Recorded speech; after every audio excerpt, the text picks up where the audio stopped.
The Phil Steele Plus tour for October 7th and 8th. Well, we had to wait around last week for that final Inside the Press Box tour selection to come in with UCF over SMU, an easy winner. That brought the record to 4-2 for the plays on the press or on the tour, and the quick hitters went 4-1 last week. So the current record's now 16-9, 64% over the last 4 weeks for the selections. And the quick hitters just continue to roll on. An even better record there, 13-7, 65% winners over the last 5 weeks. Let's keep the winners rolling this week. I've got 6 selections for you, and I've got 5 quick hitters. So let's get to it. We'll start off with this Kansas State versus Iowa State game. And we've been using that underdog outgain. The only one that didn't work, the underdog did outgain, or the underdog did outgain the opponent by 100 yards, but lost via 6 turnovers and a punter going to a knee. But last week it was a winner again with North Texas over FAU.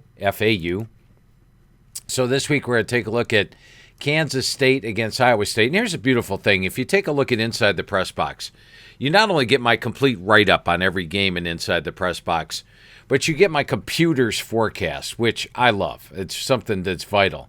So it's saying that Kansas State's going to have a 168 to 116 rush edge. And here's the thing. When you get your Inside the Press Box, what I want you to do is after the games are over and you get the actual box score, if this is within 25 yards, circle it. If this is within 25 yards, circle it. And here you're seeing that the projected passing is showing Iowa State with a 244 to 108 yard edge, and the projected total 360 to 276. If that's within 25 yards, circle it. If the points are within 3 points, circle it. It's showing Iowa State outright. It gives you the experience ratings for the year and then the schedule strength as well. All that from my computer every single week, plus my complete write-up on every single game, every single week in the press box. This week there are 56 write-ups, so you get 56 selections, and you get my computer's forecast on all 56 games. More on press box later, but as you could tell, it's saying that Iowa State's going to have a 360 to 276 yard edge. I like that, so that qualifies it here, but there's more. First of all, let's take a look at the series. And once again, the purpose of this tour is to show you how to use Phil Steele Plus to its fullest. Well, one of the things you do is you click on an opponent down here. When you click on the opponent, boom, you get the last 25 years matchups at your fingertips. Well, Iowa State's won 3 of the last 4 games in this series, and the home team has won 4 of the last 5. Now, if the word out here is win, that means the home team won straight up. And in this case, that's important because Iowa State's actually a home underdog. They're a 2-point dog here. So if they just win the game outright, that's a good thing. 4-1 for the home team straight up. Iowa State's won 3 of the last 4 straight up, and they're the underdog in this one. Also, let's take a look at Matt Campbell. Let's move him back over here. Move Iowa State back over here. Matt Campbell in the month of October. September's never been a good month for Matt Campbell. Look at last year. Lost to Baylor, lost to Iowa, and this is when they came into the season in the top 10. Then October rolls around. Win. Did lose the last day of October there. And then let's take a look here. Lost to Louisiana, not a good start. Sort of waffled through, beating a couple of teams. And then they get to October. They did lose to Oklahoma State. Or here's October right here. They beat Oklahoma. They beat Texas Tech. That Oklahoma win's pretty big. Oklahoma State they did lose to by 3, and then they beat Kansas State. Let's take a look at 2019.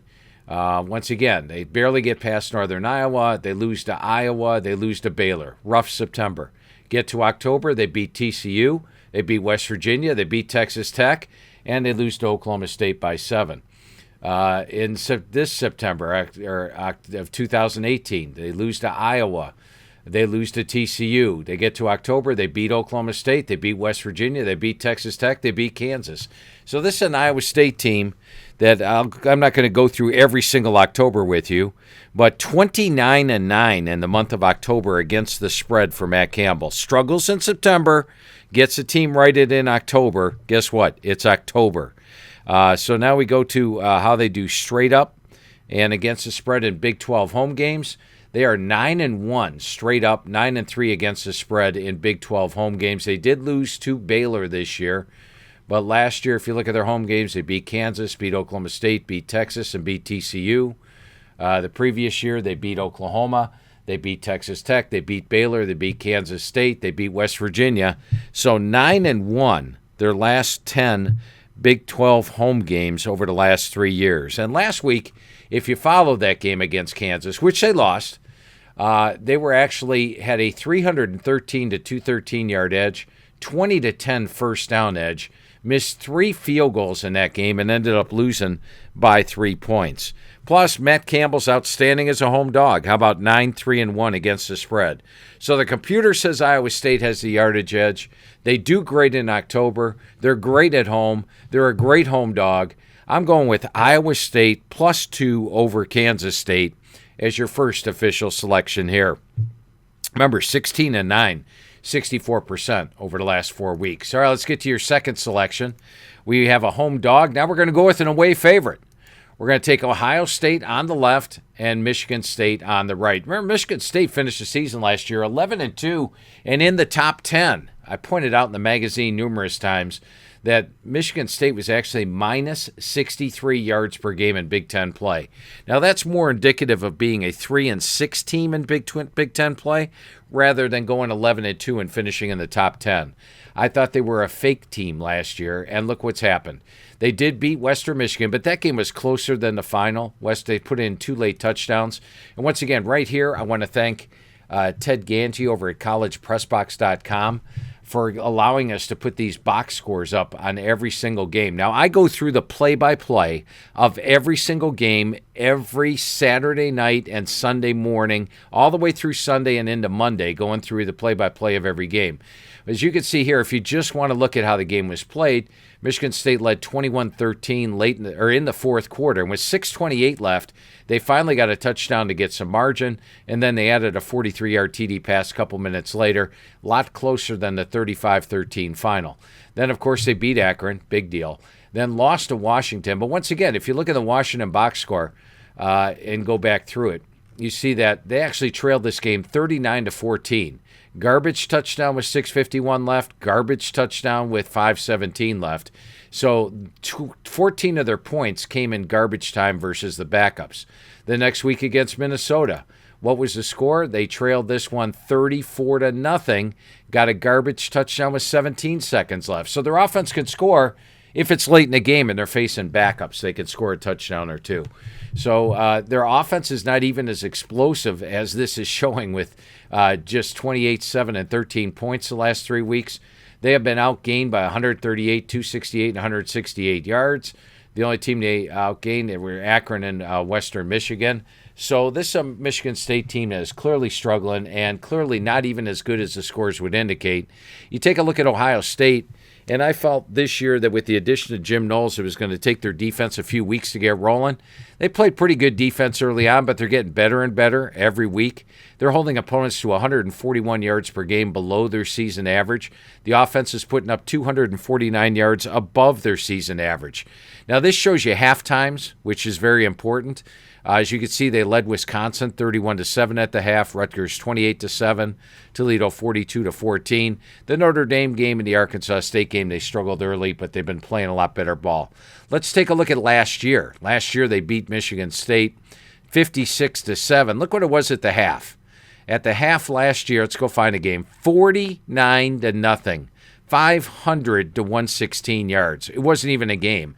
And, you know, I like to use the red-greens as the season goes on. This is one of those red-green matchups. The green is Ohio State's offense, especially the pass offense. The red is Michigan State's defense. Look at this. Ohio State's completing 69% of their passes. Michigan State's allowing 67%. And this isn't a new thing. Look at last year. Look at all the red they had in the pass defense last year. How do you think that's going to hold up against the explosive Ohio State offense? Yeah, Ohio State should basically score every time they have the ball. So you've got Michigan State, which has scored some garbage yards and points this year, trailed Ohio State 49-0 at the half. And if Ohio State gains 249 yards above what the opponent is allowing, and Michigan State's allowing 412 yards per game, you do the math, that's 661 yards for Ohio State. Yes, they're laying 27 on the road, but Minnesota showed when they led 34-0 against them, and Ohio State's a better team than Minnesota and more explosive than Minnesota. I like Ohio State minus the 27 over Michigan State in this one. And by the way, when I talk about halftimes, we give you the spreads all the way back to 1976, the spreads and the outcomes of the games. We started charting the over-unders when they started putting up over-unders. If you're too young to remember, back in 1997, they didn't even have totals. They experimented with totals in 2000. They put them on some marquee games. They experimented some more in 2001, 2002. Finally, in 2003, they started putting totals on most games. We've logged them all in. So if you want to know the total or the spread on a game since 2004 or the spread on a game since 1976, this is available. It's actually a 46-year history on every single team for the spread logs, and even it's got 2021, like the magazine. Magazine has the last 5 years. This has the last 46 years at your fingertips. And I mentioned halftimes. We started charting halftimes right here in 2004. I personally do the halftimes every Saturday. I'm marking them down because you learn so much by what the yards and points were at the half. But since 2004, we have you halftime on every single game, which I consider valuable. So your second selection, Ohio State minus 27 over Michigan State. Now, I've only given you one total this year here on the Phil Steele Plus Tour. It was back in week 2. I gave you Kansas, West Virginia over 60. Final score, 55-42. 97 points were scored. Let's hope we got another one like that this time. I'm going to put Army on the left because they're an independent, and I'm going to put Wake Forest on the right because they're the home team for this one. So let's take a look at this one a little bit closer. And let's first of all go back to last year's game. Last year at the half, the score was 28-21. Final score was 70-56. Now, I tell you all the time, option versus option, play the under. It worked again this year. Air Force, Navy under the total. You know when Army, Navy play later this year? Let's look at Army, Navy real quick. And once again, if you click here, gives you the last 25 years box. You can see 1, 2, 3, 4, 5, 6, 7, 8, 9, 10, 11, 12, 13, 14, 15, 16 straight unders. Now, why is that? Well, the option works best when teams don't have time to prepare for it. But when you play another option team, they face the option every day in practice. They know how to prepare for the option. They can scout the option team during practice that week. They play against a great option team. They're starting offense all week long, and that's why those games go under. Now, why would I bring that up when Army is playing Wake Forest? Wake Forest is not an option team. Well, the exact opposite is true. When Army is getting prepared to play Wake Forest, they don't have a pure pass offense quarterback. And if they did have a quarterback on their team, now let's say it was a passer in high school, they don't have the receivers, they don't have the schemes, they can't duplicate a solid pass offense, and they struggle against the pass. Look at this. They gave up 359 yards passing to UTSA, which is basically the only solid pass offense they've taken on this year. Total in the game, 41-38. So Army struggles against pass offenses. They do great against option offenses, but not so much. Now let's take a look at Wake Forest. Now, generally, if you're going to play the option, you'd like to have a bye the week before. That helps you prepare for it. Your players don't practice against the option on a weekly basis, so it's tough to prepare for. And as we saw last year when these two played, let's take a quick look at the box score of this game. You see, it was just touchdown after touchdown in this one. And these things, by the way, these box scores that we get from collegepressbox.com, the thing I love about them, they give you the play-by-play of every single game, or of every single, of the games. So you go through and you can get every single play of the entire game right at your fingertips. But basically, Army's option worked great against Wake Forest because Wake Forest doesn't normally play an option team. Now, who's Wake Forest played the last 2 weeks? They played Clemson, which was a huge home game. Then last week, it was an absolute must-win on the road against Florida State. They needed to win that game. They did. How much extra time in the last 2 weeks do you think they spent working on the option? My answer would be 0. Those are two crucial ACC games. If they were going to repeat as ACC champs, they probably needed to win them both. As it is, they did well. coming out of there with a 1-1 record, but they probably spent zero time on the option. Now you're off these two massive games, traveling home, and now the coach is like, okay, we got to get ready for the option this week. And it's the same option that shredded Wake Forest last year. Army had 595 yards, 416 on the ground, 5.9 yards per carry, and another 179 through the air. 31 first downs they put up against Wake Forest. Wake Forest just scored big touchdowns. They only had 22 first downs, but 458 yards. So you've got a Wake Forest defense that I expect will struggle again against the option. You have an Army defense that always struggles against a solid passing team, and Sam Hartman's got a 15-2 ratio, for crying out loud. Last year, these two teams, and last year I used an inside the press box play, by the way, on Wake Forest -3.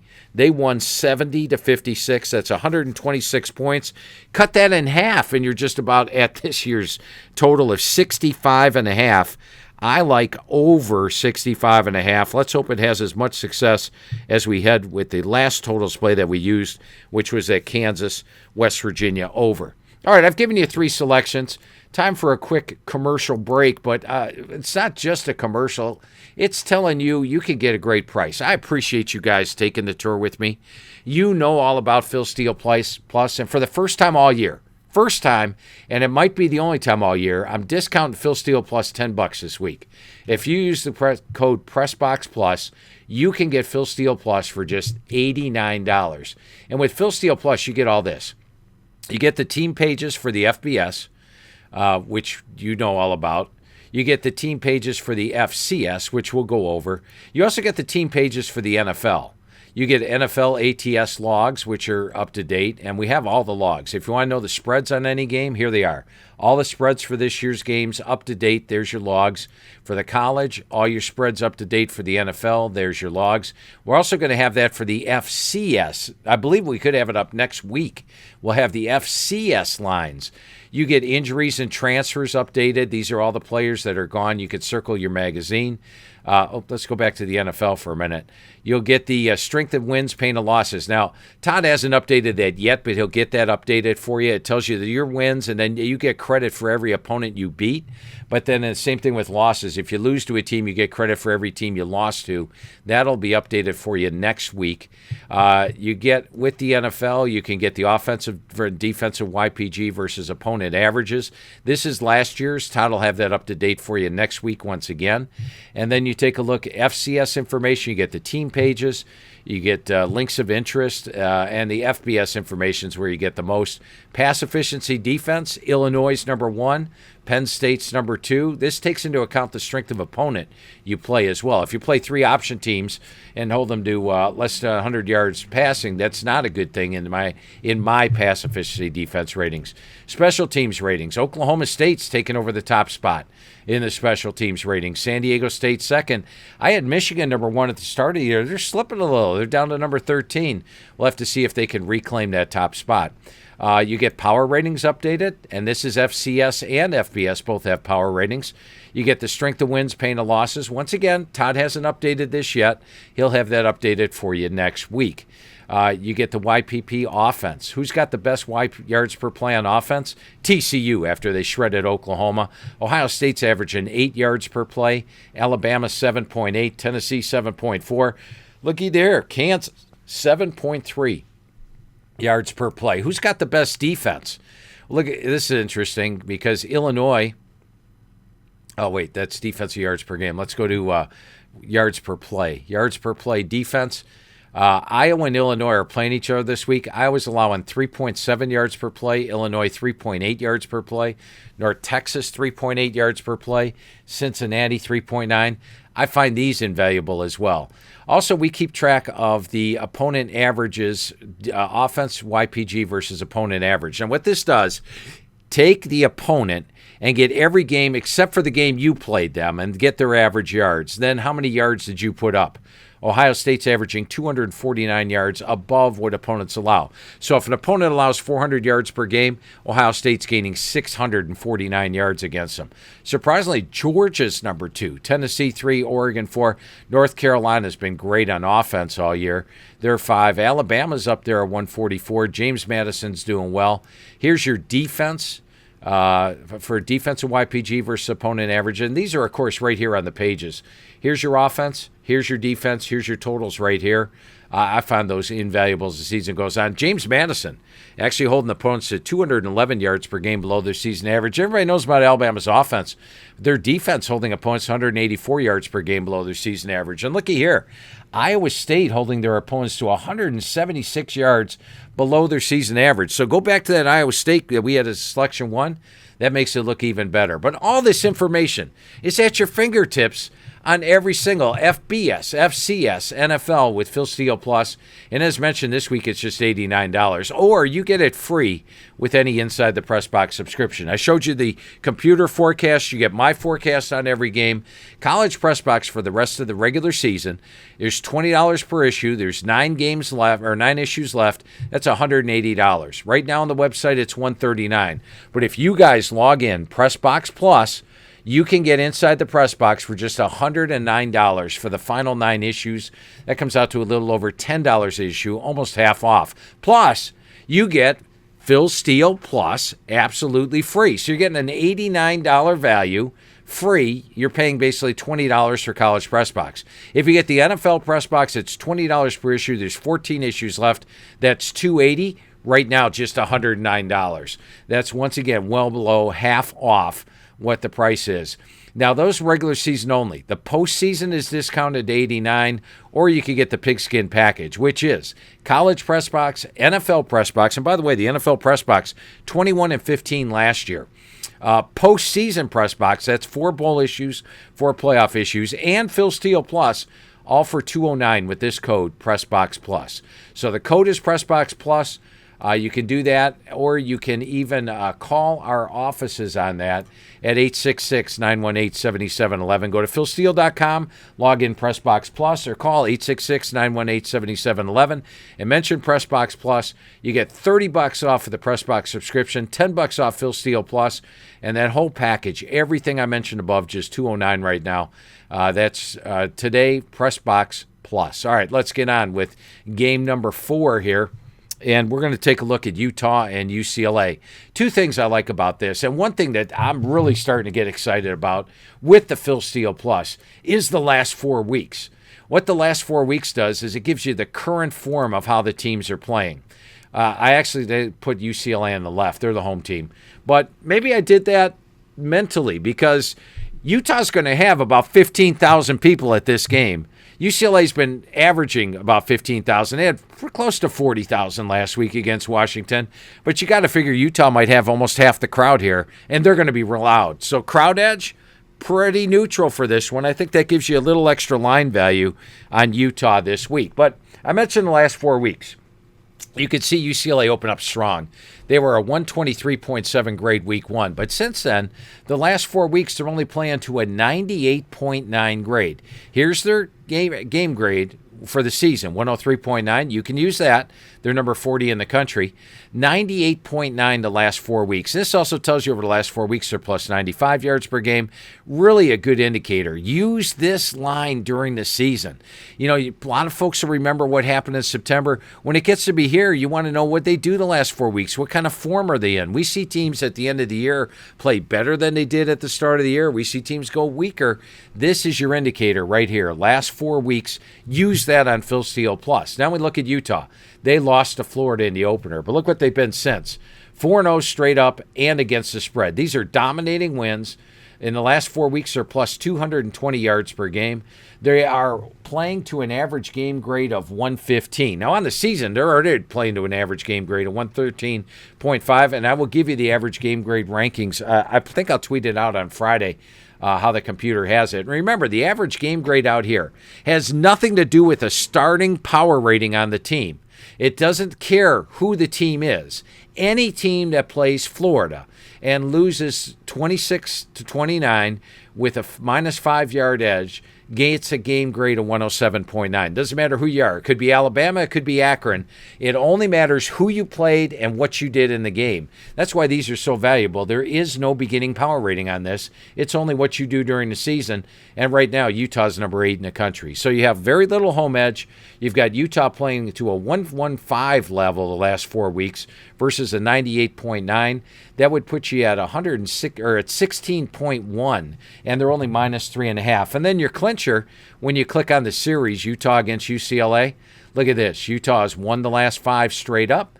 They've won the last 5 against the spread. So you got series history backing you. You've got a slight home edge, and you've got a last 4 weeks AGG of 16, and the line's 3.5.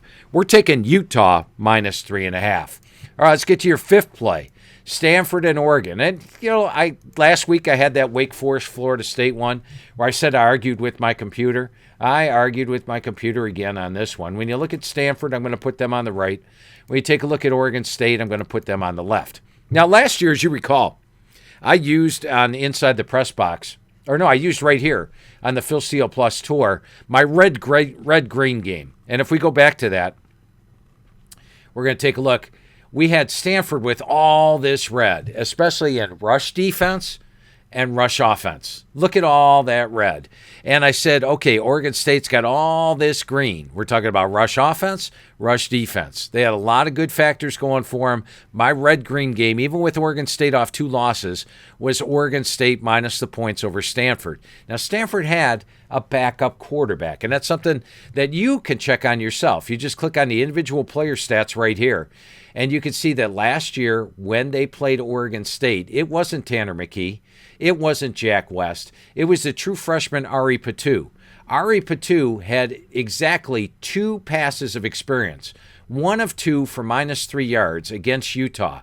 He started against Stanford. So you're taking a redshirt freshman or a freshman and you're throwing him to the fire. Oregon State's got one of the best home edges in college football. They were a perfect 6-0 last year. They won their home games by an average of 36-18. They were plus 107 yards per game. You're throwing Ari Patu to the Wolves. We used it as a Phil Steele Plus Tour red-green selection, and Oregon State was a big winner.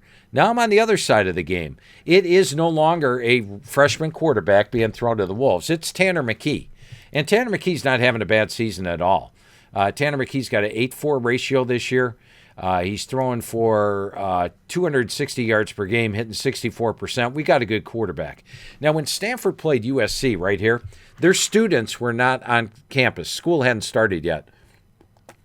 So the student section was very thin. They didn't really have the home crowd edge. Well, the students are back on campus now. They do have the home crowd edge.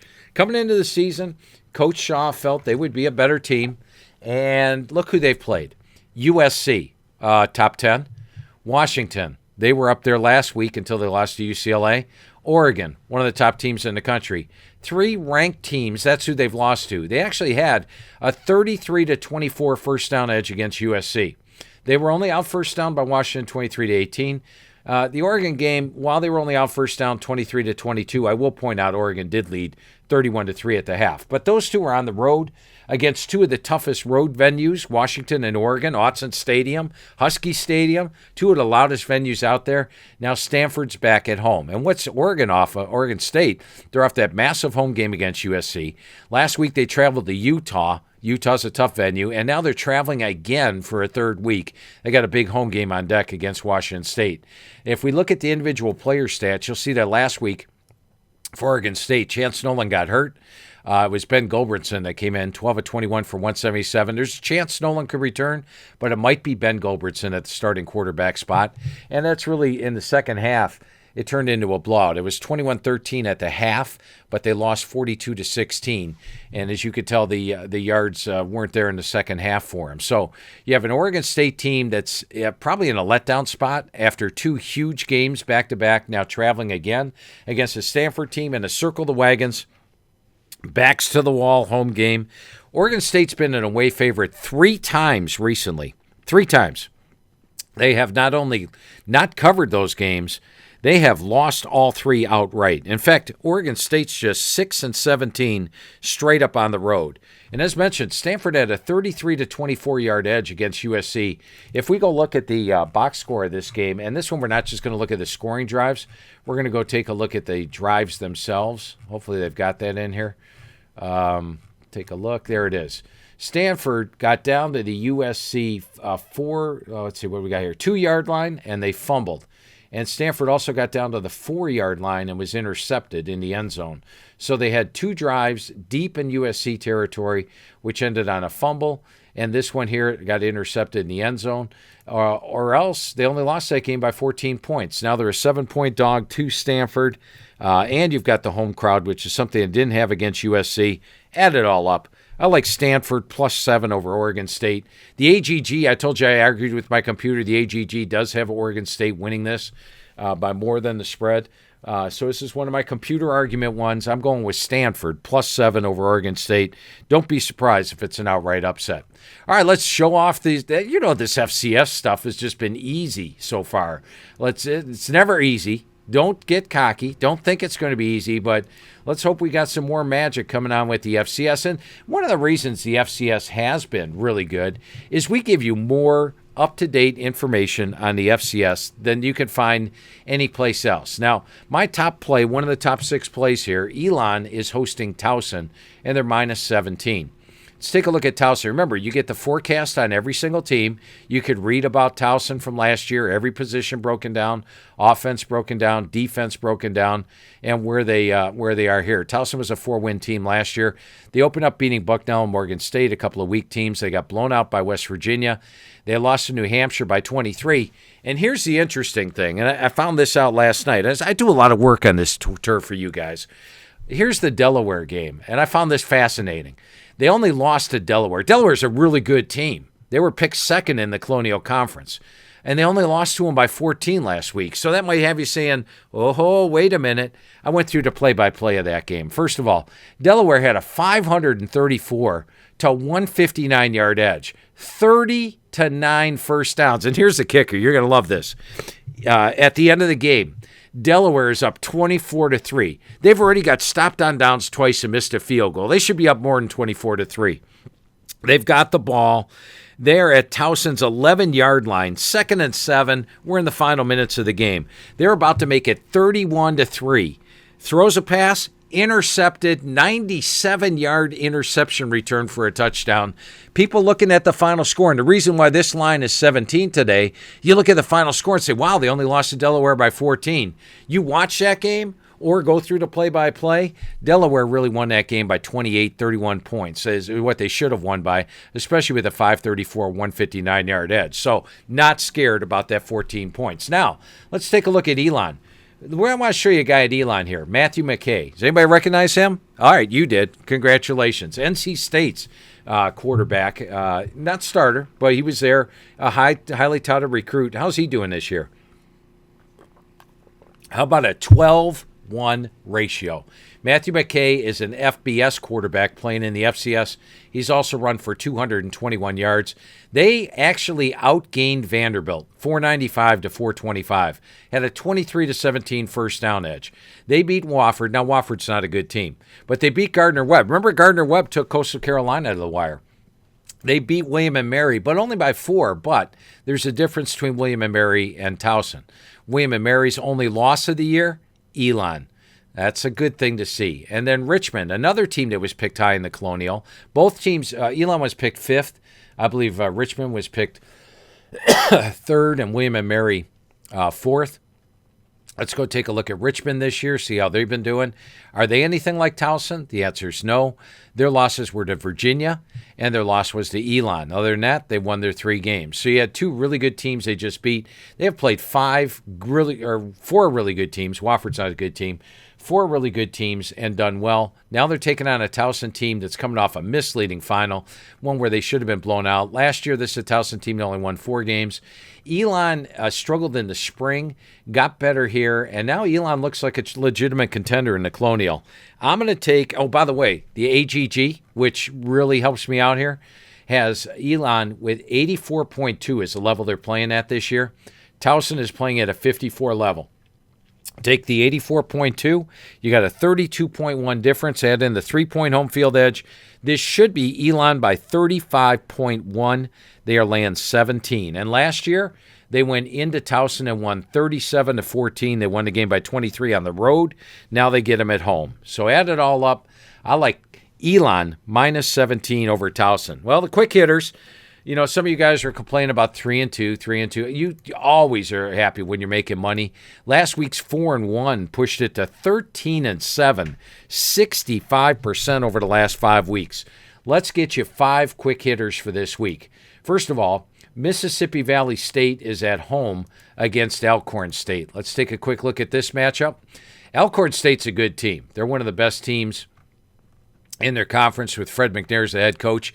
They actually outgained Stephen F. Austin, a good team in the opener, 449-372. They did lose to Tulane badly, but if you look at them, they always lose badly to the FBS. They don't put a lot into those games. They beat McNeese State by 11, and they beat Arkansas Pine Bluff by 17. Now let's take a look at this Mississippi Valley State. Guys, they're not very good. They average 233 yards per game on offense. That's not very good. They have lost every single game. They're minus 260 yards per game. They're playing to an average game grade of 29.9. Alcorn State's playing to an average game grade of 67.0. They're going to be a contender in the conference. This is a team that pretty much gets blown out by everybody. Even last year, they got blown out on a weekly basis by almost everybody. So this is a very poor team in Mississippi Valley State. You've got an Alcorn State team that's got 2 losses already, trying to build some momentum for the season. Still very much a contender in the conference here. And how about this? Jarvion Howard, name to watch. Now, some of you guys might remember Jarvion Howard, played for Syracuse for 2 years. Let's see how he's been doing. Jarvion Howard ran the ball for 199 yards against Stephen F. Austin, 299 yards against Arkansas Pine Bluff last week. Only had 8 carries here against Tulane. Once again, Fred McNair doesn't care about these FBS games. He said, hey, I got a stud in Jarvion Howard. I'm not going to run him that much. Then he's run him in all the other games. So keep that in mind. Look at that 52-0. Also remember that next year when Alcorn State's playing an FBS team. Remember we used that on the tour. I used Tulane as inside the press box or as a Phil Steele Plus tour selection because Alcorn State doesn't care about FBS games. So you could pretty much throw this one out. Other than that, they're playing at a 73, 70, 67 level. And as mentioned here, Mississippi Valley State, even if you take out this minus 9.9 when they lost to a Delta State team that's a Division III by 11, they lost to them by 11. The spread in this one is Alcorn State minus 13. 13 points, guys. Take Alcorn State minus 13 over Mississippi Valley State. While we're in the FCS, let's pick another one here. Fordham against Lehigh. Now, Fordham is a pure over team this year. You look at all their games, there's 80, 101, 93, 111, 97. They have no defense, but they have a very explosive offense. Tim DeMorat may just end up in the NFL. This guy's hitting 67% with a 26-3 ratio. So they've got 2 running backs that both have over 400 yards. The good thing here, if you're laying points with Fordham, you know you're going to score some points. And meanwhile, on the other side of the coin, this is a Lehigh team that doesn't score a lot of points. 6 against Richmond, 17 against Princeton. Monmouth, they got beat 35-7. They are playing to an AGG of 51.2, number 108. Fordham, and go back to this Ohio game for a minute. The final score is 59-52. Ohio actually got a fumble return for a touchdown. It was 53-52. And Fordham had the ball. They went through the fumble play. Ohio picked it up and returned it for a touchdown with no time left. That's why they didn't kick the extra point. So it was really 53-52 against Ohio. This is a good Fordham team. They're 4-1 and nearly knocked off Ohio, or else they'd be 5-0. They both played Monmouth.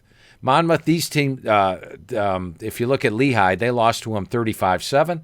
They beat them 52-49 with 706 yards offense and a 35-23 first down edge. They also both played Georgetown this year, and while Lehigh beat Georgetown by 2, they were outgained by 116 yards. These guys played that same Georgetown team at home and beat them by 21 points, and they were plus 148 yards in the game.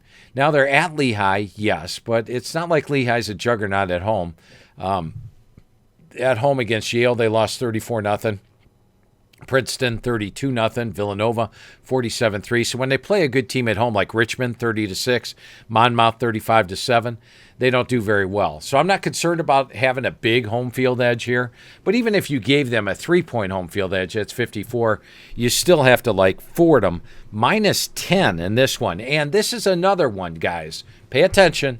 Look at the last 4 weeks. The last 4 weeks, they're playing to a level of 49.3. You take this 58-6 out, which was their best game of the season in the opener. They're playing to a 49.3 level. Their worst game of the season was in the opener when they only beat Wagner by 17. They're playing to a 71.6 level. So last 4 weeks, that is one as 22.9 is or 22.3 is the difference. Throwing that home field edge, you're looking at 19.3. Even if it's the third quarter and we're only up by 3, I still feel Fordham's going to score 3-4 more times. I like Fordham -10 over Lehigh in this. And let's get to some really quick hitters, some FBS games I'm looking at. 3 of them for you. I'll take 3 and 2 any day of the week, guys. We've had winning week. Every week has been for quick hitters. I've got my fingers crossed we keep it rolling again this week. Start with these 3 quick hitters, or finish with these 3 quick hitters. Put Boise State on the right, they're at home. Put Fresno State on the left, they're on the road. Now, last week, Boise played San Diego State, and they actually trailed this game 13-0 at the half. What happened? Let's go take a look at San Diego State real quick. And if you look at San Diego State, you will see that the Aztecs lost their starting quarterback, Burmeister. Now, we don't have the quarterbacks up here that finished the game. Todd will get that corrected.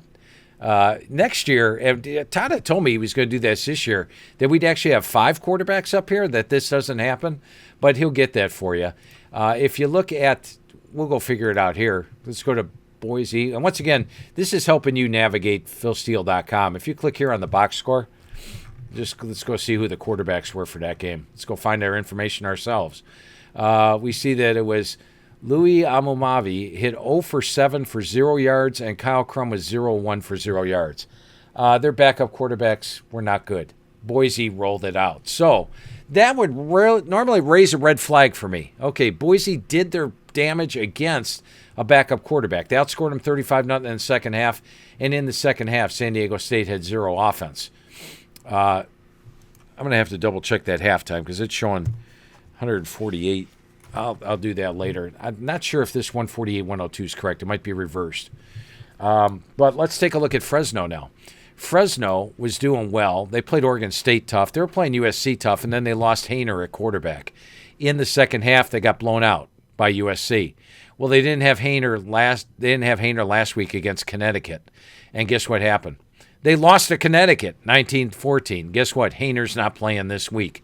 So you've got Logan Fife at quarterback, not Jake Hainer. With Jake Hainer, they're dangerous. But what Boise did to a backup quarterback last week, now they're at home against a team playing a second straight road trip, going all the way to the East Coast to play Connecticut, now traveling back home. Now you got to fly up to Boise, play on the blue turf. Tough situation. Boise hammers backup quarterbacks, as we saw last week. And when I talked to Coach Avalos this summer, I asked him point blank. I said, Coach, your home team, you weren't very good at home last year. They lost to Nevada. They lost to Air Force last year. They don't normally lose home games like that. He said it would be a point of emphasis to win their home games. They beat UT Martin 30-7. They beat San Diego State 35-13. Add it all up, I like Boise -7.5 over Fresno State. 2 more games to hit you with. Let's go to Oklahoma State hosting Texas Tech. I went against Oklahoma State last week against Baylor, and that was one of the losses that we had in a 4-2 week. But let's go to this week, and I actually like Oklahoma State this week, and here's why. And once again, use your individual stats. This is good. Let's go back to last year, 2021, individual player stats. Donovan Smith took over as the starting quarterback here against Oklahoma, had a pretty good game. Here he's feeling his oats. Iowa State, 25 of 32, 323 yards, 3 touchdowns.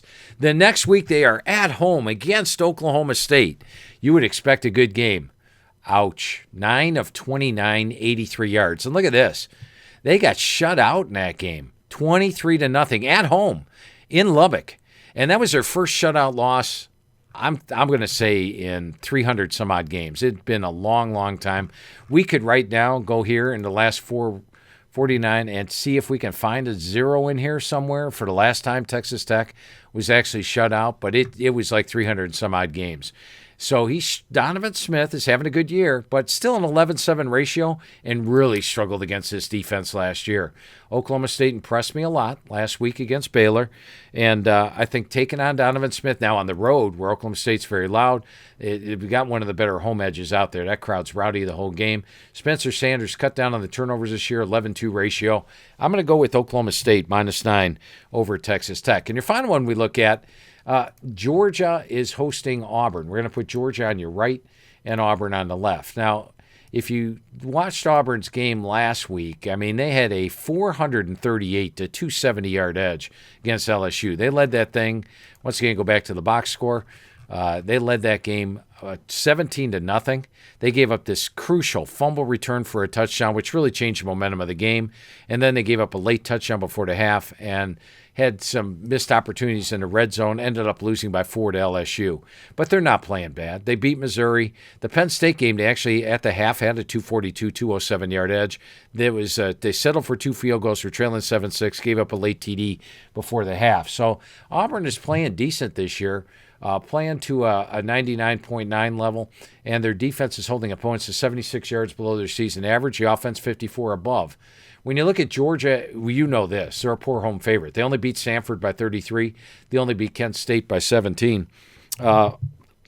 Georgia is also poor as a heavy favorite, but they're 13-22 as a home favorite under Smart. And if you go back and take a look at the series history, the first place you could look for series history is here.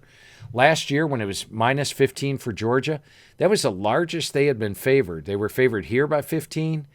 That was the largest they had been favored. So if you had the inkling to do it, which I did, you can go back. That's to 1997. Go back to the last 40 years. You get started at 97, and you'll find that Georgia has not been favored by more than 15 points in any game in this rivalry. And it is a rivalry. You know, I like rivalry dogs to begin with. Here, Georgia is laying 30 points. Yeah, Georgia last week was in a great role as an away favorite. Used them here on the Phil Steele Plus tour, and actually it was one of the rare losses. 4-2. The 2 losses were Baylor over Oklahoma State, Georgia over Missouri. The wins were UTEP over Charlotte, UCF over SMU, North Texas over FAU, and Western Michigan over New Hampshire. So you've got Georgia laying 30 points. They're not a great favorite. They're not a great home favorite against a quality Auburn team.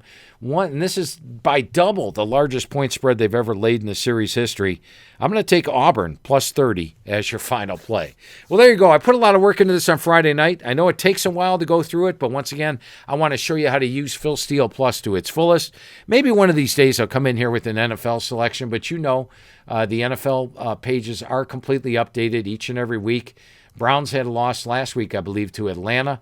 And, you know, they're updated all the way back here like this. I showed you how to use the other pages. But that'll do it. Let's hope we got another week of winners in store for you this week. I appreciate you taking the tour. And once again, I want to hit you up with that special. You know that I appreciate you being on here. I actually don't see the special in my tours, but the code is PressBox Plus.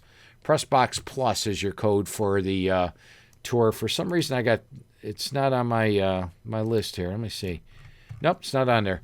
So it's a PressBox Plus. Get you the code for $30 off this week, or even $10 off Phil Steele Plus. Thanks for taking the tour with me. Be back with you again next week.